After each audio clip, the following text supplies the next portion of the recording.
What major challenges do you see in the adoption of these technologies for enterprises? But tomorrow it could be an agent negotiating ticket prices with airlines. How can PMs ride on this wave to create some cool products? It will fundamentally change how we work. PM did not know that they needed, but now you can't live without it. What are the various areas where AI can assist product managers? The next gen products will not use AI. The next gen products will be AI.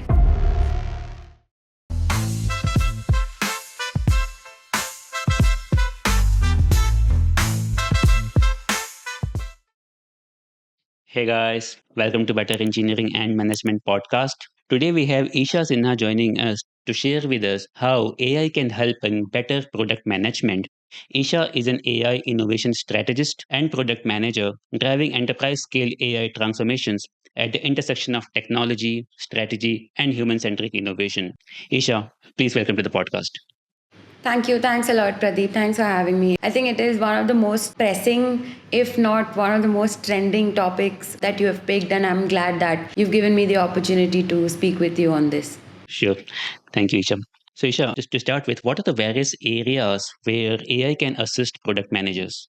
So think of it like this, right? Earlier, when we used to talk about AI and product management, people used to feel that, okay, there is a sentiment that is AI going to take over product management roles? Or, is AI going to replace product managers, let's say, in the last year, this year? The answer is no. But what it will do is it will fundamentally change how we work. Okay. So let's say 2025, we are in this year, right? AI tools have now become a very standard or a hygiene factor in product management. They're automating repetitive tasks, streamlining workflows, and so on, right? PMs would be definitely essential for, let's say, steering strategy, aligning the AI driven outputs with consumer needs, or bringing creativity and empathy to the table. So, what I would like to start this podcast by saying is think of AI as the new teammate or a new, I would say, intern that every PM did not know that they needed, but now you can't live without it. And in the coming years, the differentiation between product managers who do not use AI and product managers who use AI, that's where the scales will tip largely into favors where product managers can make efficient use of AI. Now, I describe AI in product management under 4 large buckets. It's called the 4 Ds of product management. It starts with discovery, decisioning, delivery, and delight. And these are the 4 areas where AI can assist product managers multifold. Let's say discovery, right?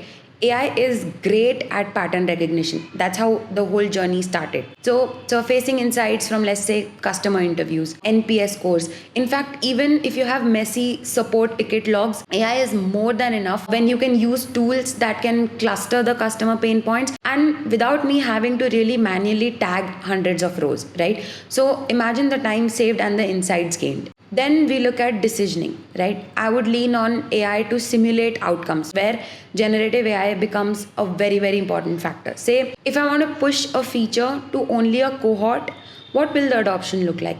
Remember earlier we used to do A/B testing. Again, that instead of actually creating, testing, and then doing, why not simulate an outcome? See, it might not always be perfect, but I can assure you it beats your gut feel in high stakes calls. Right? Then delivery is getting smarter too. Now let's say whether we're using automated story generation or AI assisted QA testing, what we're trying to do at that step is we're reducing friction in handoffs between product and other core product roles like even engineering or design. And lastly, customer delight, which becomes one of the most important factors in product management. So AI is being used at scale to personalize user experiences, from product recommendation to customer support. AI, it's helping us build emotionally intelligent products, right? But if you see, is it at the front face of me as a product manager? No. It's the behind the scenes partner for me as a product manager. I need to understand how I use these tools, from figuring out what to build, how to build it faster, and how to communicate it even better, right? Now, you would ask me a question saying, okay, you're saying that, AI can assist across research, decision making, execution, customer experience, but there are multifold tools present in the market today. You can say AI does this, AI does that, but what are you using? If I'm unable to build on my personal experiences here and what I use, And then there's no point of me, trying to talk to future product managers and even existing product managers. So I'll probably take a minute to actually discuss some tools that I use across product management phases. So let's say for research, Sure. I definitely look at tools like ChatGPT for browsing, for file up, like with browsing and file upload enabled, right? So this helps me summarize massive amounts of data, and that has made my life absolutely very easy. Like whether it is user interviews or survey results. I've also played around with tools like Rewind AI, which lets me go back to conversations or meetings, and I can search for, what did the customer actually say about, let's say, onboarding, or if they had a particular experience. Now, this helps me instead of relying on memory or notes. The second step is decisioning. So in decisioning, I'm a huge fan of Notion AI and Tango. They really help me auto document processes, workflows, and simulate how one change might flow through through the entire team. And see, product boards AI assistant is one of the things that is on the rise right now. It really helps you prioritize features that are based on actual user feedback themes and not just a gut instinct or a hippo, which is the highest paid person's opinion. Sure. Let's say next we come to delivery. So in delivery, I normally look at tools like Linear or let's say ClickUp to auto generate user stories and also acceptance criteria, right? Because if you're grooming an epic or if you want to do a handoff to engineers, there are two ways to do about it, and that's where huge differentiation between PMs and good PM comes in, right? When you want to hand off an epic or a story to your engineering team, how much do you groom it? Do you groom it 10-20%? Then that makes it very ambiguous when you're giving to the engineering team. They wouldn't know, what to do with it. A very sweet spot would be 60 to 70%. Why? Because that helps to give the context to the engineering team. You see, normally what happens is you're in such a high stakes or such a high pressure situation that PMs tend to start pushing epics to engineering team and just wanting to go with the flow to push out features as much as possible. And that's where I would definitely recommend using artificial intelligence so that you're able to provide context to the engineers, so that if you groom an epic to like a 60-70%, they know the why behind what you're asking them to do, but you're also leaving space for that creative collaboration with the engineers. Because, and this is regardless of AI, if you want to succeed in creating a good product, you need to have all the core product roles right at the same stage at where a product management is. So I Sure. think that AI has done very, very well to groom or create user stories, acceptance criteria. Even Jira is experimenting with it. And so if you Hmm. look at on the engineering side, you have platforms like GitHub Copilot. Now that seemed to me like a revolution, right? Reducing dev cycles significantly. I mean, one of my engineers told me that they're literally getting it to write like 40% of their code. Just imagine the kind of time that it's getting saved during delivery. And customer delight, I would definitely, I lean on to AI for hyper personalization at the most case. So I've worked on projects that use, let's say, Mutiny. I've also tried segment personas to tailor website landing pages based on user behavior. See, even if you want to do basic product tours, right? If you want Hmm. to showcase how a product works or things like that, you can use tools like AppQs, Pendo, and they now also have AI driven flows that can adjust based on what the user is struggling with. I would rather say that it's no longer, for a PM, the question should no longer be, should I use AI? The question should actually be, where am I underusing AI? That's a very interesting perspective, Isha. So basically, what you are saying, instead of being worried about AI, like whether it will create a job loss or what all, you should kind of think of AI as one more teammate with whom you can kind of work, and you can assign certain tasks which you don't want to do yourself because you have created a story, you have created a ticket. Now you want to groom the ticket, basically finish it. In those finishing areas, it can help, and that will make the communication better with engineering team when you actually hand over the task for the development. You also mentioned the 4Ds like discovery and decision making and delivery. Fourth one Customer is delight. sure, delight, right? In all these areas, AIs can help. So AI can be more like an assistant, is what you are saying, assistant or a teammate, basically, where it can fill those gaps which, as a human being, you may not want to prioritize. At the same time, all the empathy and all those things, there probably you will be at the forefront still, and AI will be in the supporting role. Okay, that's a very interesting perspective. So, Isha, like, what role can AI play in product and feature research? Okay, so let's say this is one of my favorite use cases. And let's be honest, there are some PMs that have data analysts, some PMs don't have data analysts. So they need to be their own data analysts. And this largely varies from startup culture to MNC culture and so on and so forth, right? So whether it's a business analyst or a product manager, research can sometimes feel like you're swimming in a data soup, right? And I give this analogy a lot. If you're swimming in a data soup, use AI to extract the noodles from that soup. And I'll give an example. So I was using AI agents and a couple of the ones that we've created on our own and some that I use third party tools for. And I wanted to summarize 20 hours of competitor demos. Now, I can't rely on memory. I can't go through all of them, take notes, even though automation is available. The maximum I can do is it can give me translations, it can give me summaries. What I wanted was I wanted to highlight what users were reacting to emotionally in the video.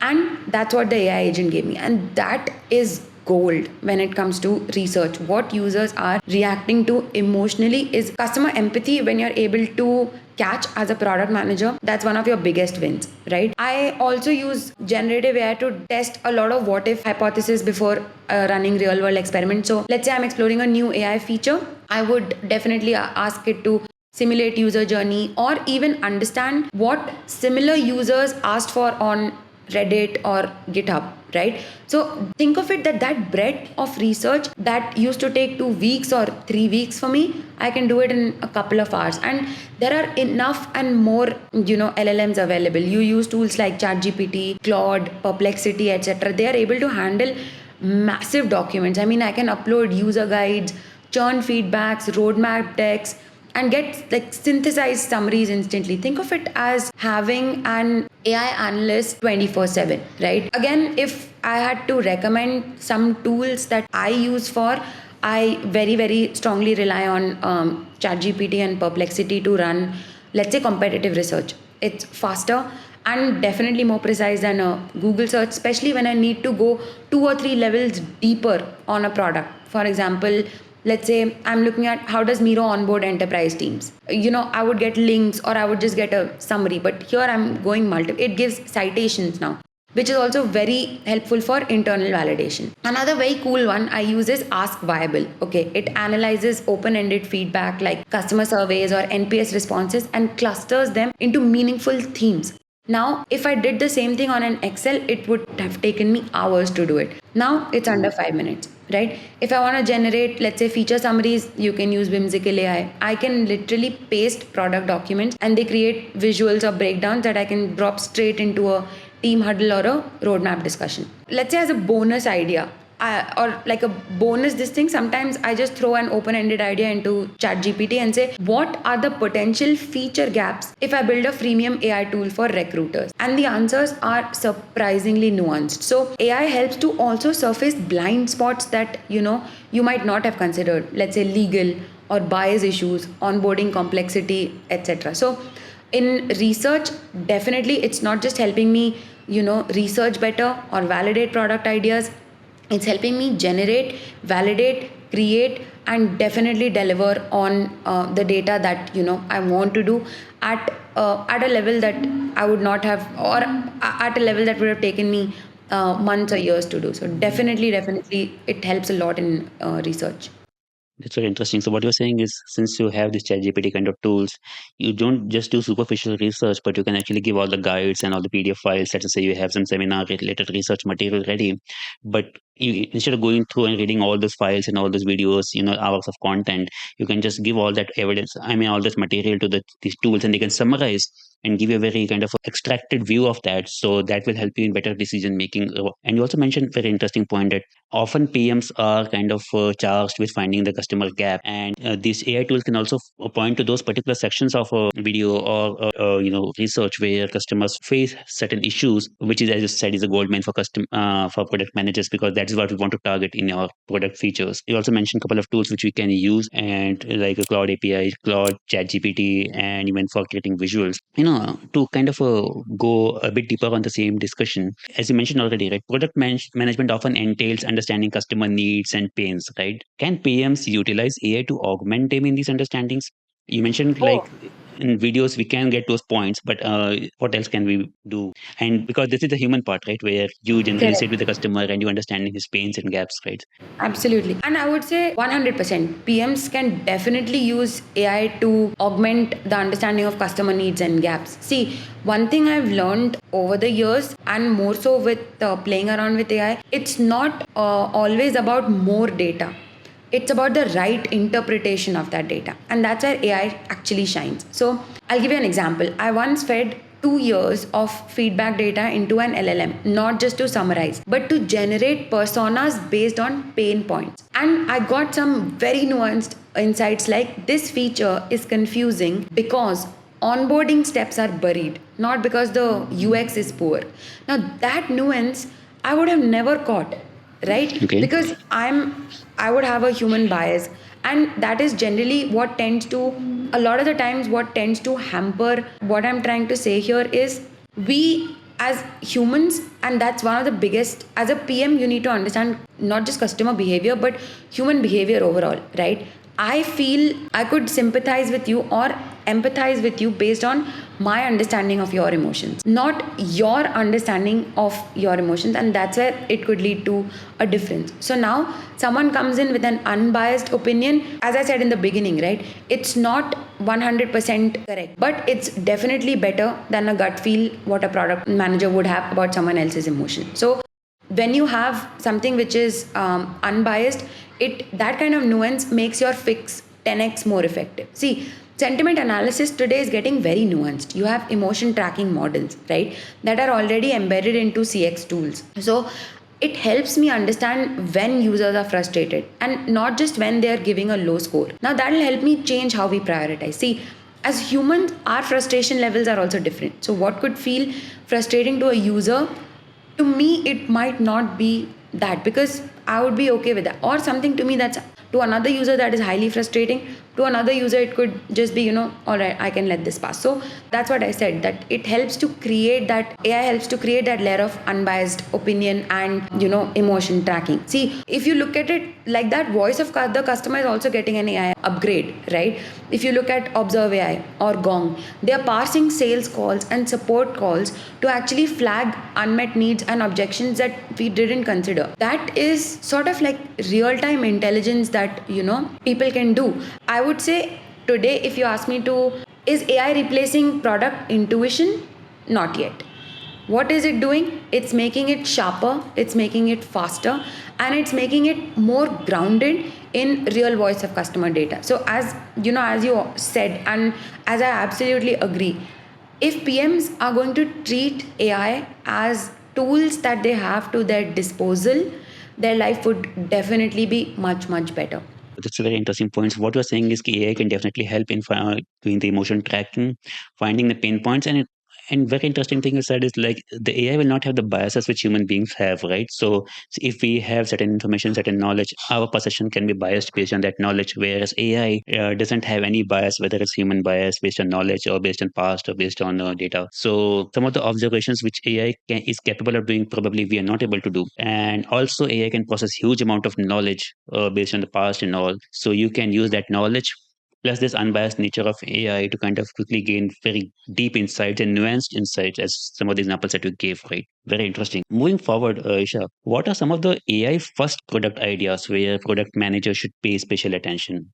So instead of using AI as a kind of a secondary service, some of the ideas where AI is the pivotal feature.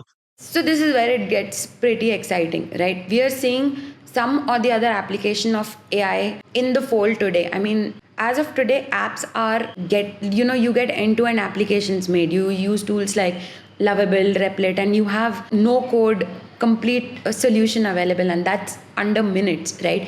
So those are the things that we already have at our disposal, and that's something I would say that you have an opportunity as PMs to create AI native products, right?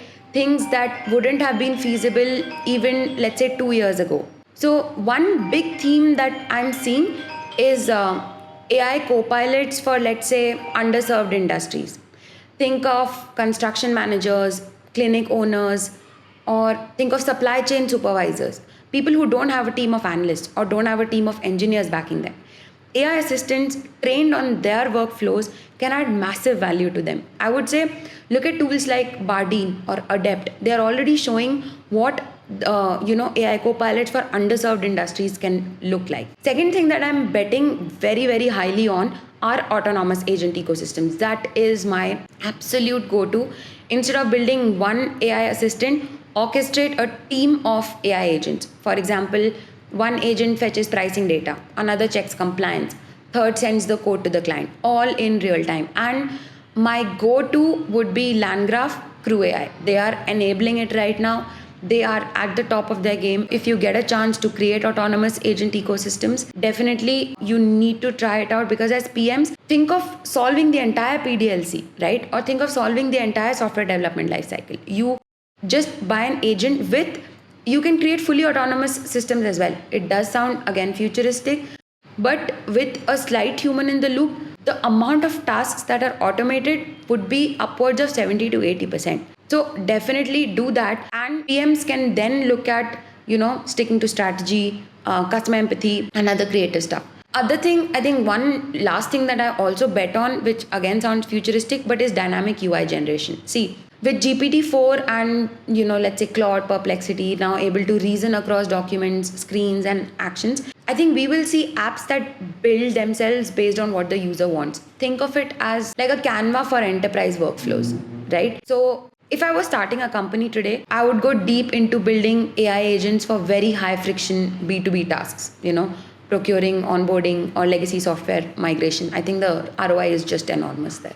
Interesting. So basically what I understand is like those areas where there is organized data is not present, or there is huge amount of data and difficult to analyze, like construction you mentioned, and supervisors who have deal with, let's say, a heavy amount of logistics data and industrial data, right? They can use AI kind of co-pilots which can be fed all the data, and then they can interact with these co-pilots and get a lot of summaries and kind of help there. And you also mentioned that AI first, one of the AI first things that we can do is for the enterprises, basically just like Canva, we can have the whole set of agents where each agent has been given some specific task, and these agents can talk to each other. And what takes like months, or let's say 6 months to kind of do, can happen in few seconds, because all this data can be exchanged in real time.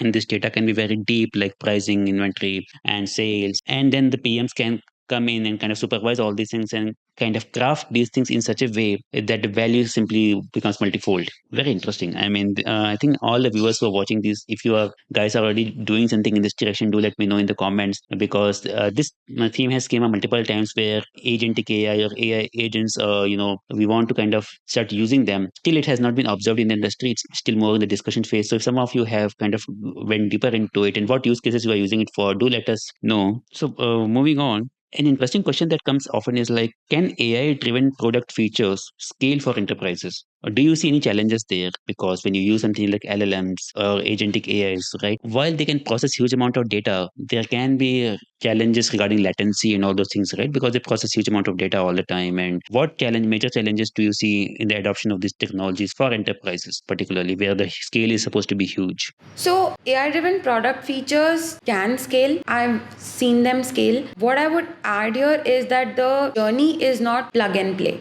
On paper, AI features are supremely impressive. At scale, especially in large enterprises, two things become like deal breakers. Okay, trust and let's say integrations. Okay, what I mean is scaling isn't just about tech, it's about governance, interoperability, and trust. For example, I worked with a large pharma client, and for them, we had to pass every AI decision through explainability and audit layers. Now, LLMs are improving there, right? Let's say OpenAI, Anthropic, they're adding transparent reasoning path. But as a product manager, you need to design for that from day one. When you build a product, and this is not AI, this is product management 101. Don't build for today. Definitely don't build, because have the confidence in your product that it needs to scale. So always build from scale from day one. And those who are not able to do that, they scale fast and fail fast, right? So when it comes to AI driven features at scale, another issue that I see is hallucinations. They're still a problem when you use open-ended use cases, right? So what do? I usually try to pair generative AI with a retrieval fine-tuning model, sort of like giving your AI a curated memory, which we use in model context protocol. Another challenge I would say is change management. let's say your AI feature could work perfectly, but your users need to trust it. So go small, right? Start with copilot models rather than autopilot models. And when you're looking at an enterprise level scale, it's not so much about what AI does, because technology can be improved at every step. That's for sure. If something is not working, there is a solution for it. You can solve it. What you need to do is set your organization up for success. And that's what becomes a very critical pillar, as I would say. At an organization level, what's your AI maturity? Do you have the kind of infrastructure to support that kind of scale? How well trained are your people to pick up something at scale? Do you have centers of excellence established? How good is your governance? So it's not how to scale an AI product does not depend on how easily the tech can scale.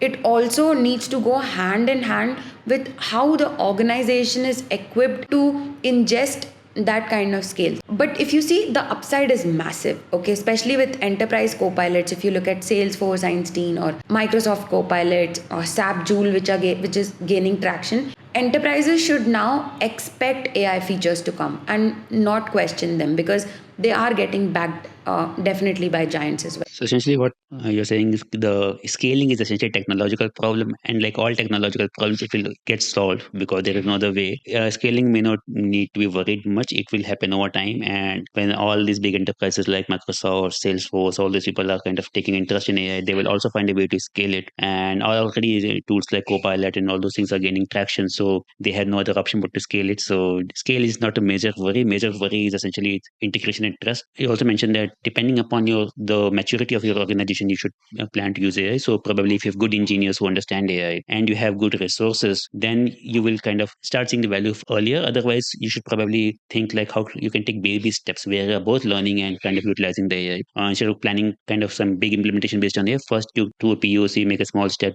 build a small feature, and then based on those learnings, you can scale it later. Moving ahead, Isha, the final question is, with A2A and MCP based communication advancements, which have recently came to the fore, where do you see AI heading, and how can PMs ride on this wave to create some cool products?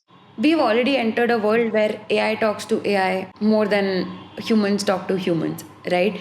So, agent to agent architectures, especially with, let's say, open protocols like AutoGen or LandGraph, it's making it very easy and possible to design multi-agent systems that, let's say, collaborate, negotiate, and even transact in real time. So pair this kind of a large structure, an agent-to-agent architectural structure, with a model context protocol which gives memory to the agent that it can remember, and all of this through a no code.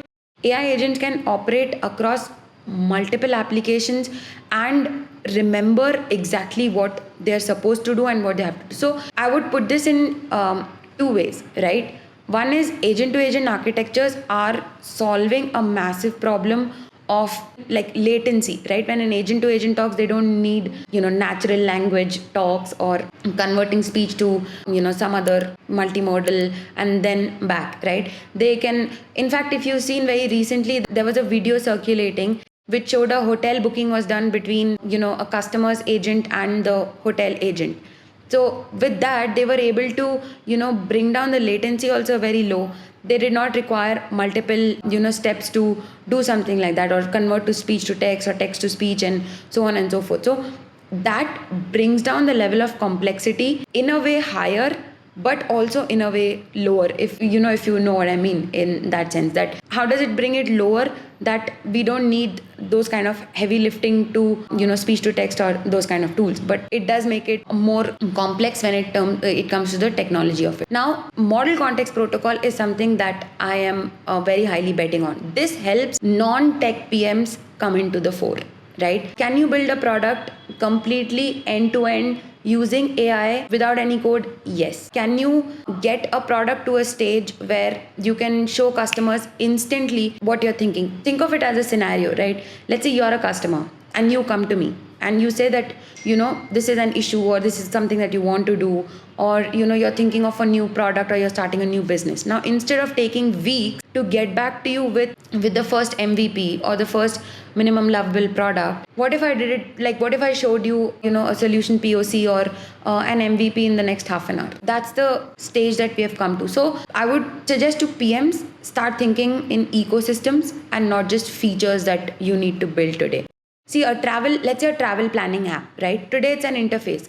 But tomorrow it could be an agent negotiating ticket prices with airlines, checking visa requirements with other consular bots, updating your calendar, all while learning your preferences over time. So that is something that, definitely PM should be taking care. And also PM should now start thinking in terms of agent orchestration flows and not just user flows. Think of it like moving from designing buttons to designing conversation between intelligent agents. Because the next gen products will not use AI. The next gen products will be AI. Very interesting. So, I mean, that's a great analogy that you gave. Earlier, when we were designing products, right, we're thinking in terms of buttons, now those interfaces. Now we have to think in terms of conversations, like when a user comes to this portal, what will he talk about? How can this agent handle? What kind of information will he should be provided with so that he can do the negotiations even? That's very interesting. So what I understand is with MCP and A2A coming into play, you don't even need to understand AI technology that much, because if you have the general sense like what this AI agent is about, what kind of data it deals with, you can start developing features. And AI is already becoming smart enough to handle any kind of request. Basically, it has to be well trained, of course, but you don't need to understand AI technology to that extent, like what is RAG models and all those things to become a PM in this space. So all the PMs who are, let's say, a little bit of scared of AI and all those things, who are not still kind of taking the leap, probably you should take Isha's advice that you just need to kind of start thinking in terms of conversations, that what kind of features can I design around conversations, and those conversations will be easily taken care of by agents and AI. That's very interesting. Okay, Isha, thanks for this conversation. This was a great eye opener for many areas around AI, particularly for PMs, because while engineers have taken deep interest in AI, PMs are still kind of taking like warm steps, but they don't really understand where to use it still, right? So probably your insights will help them. And anything last words that you would like to say, and then we can wrap up this conversation. Yeah, so I think I'll say one thing here, that the answer lies in adapting. Okay. Okay. Okay. AI will amplify what product managers already do best: solve complex problems, connect with your customers, and set bold strategies. What AI needs to do is handle the what and the how of it, so that product managers focus more on the why of it. The journey going forward is not going to be about replacement, it's going to be about transformation. So there's nothing to be scared of it. If you think of it as an intern, which is something that I do personally, I think life for PMs will be definitely much better in the years to come. Sure, very interesting. So I think everyone should develop some kind of perspective about AI instead of getting lost in terms of vocabulary and all. If you have this perspective that AI is a teammate or an intern, right, this will help you kind of how to allocate things to AI, and you will not feel disturbed because of all this too many news articles regarding AI and job losses and all those things. Make your own personal strategy and try to find the work which fits into your strategy and the kind of features that you want to build upon, and then there can be a balance essentially. Thanks, Isha. It was a very insightful conversation. I am sure viewers would learn a lot from it. And all the viewers, if you like these conversations, please do subscribe. There are many such amazing conversations lined up. Hope you all have a great day. Thank you. Have a nice day. Thank you so much.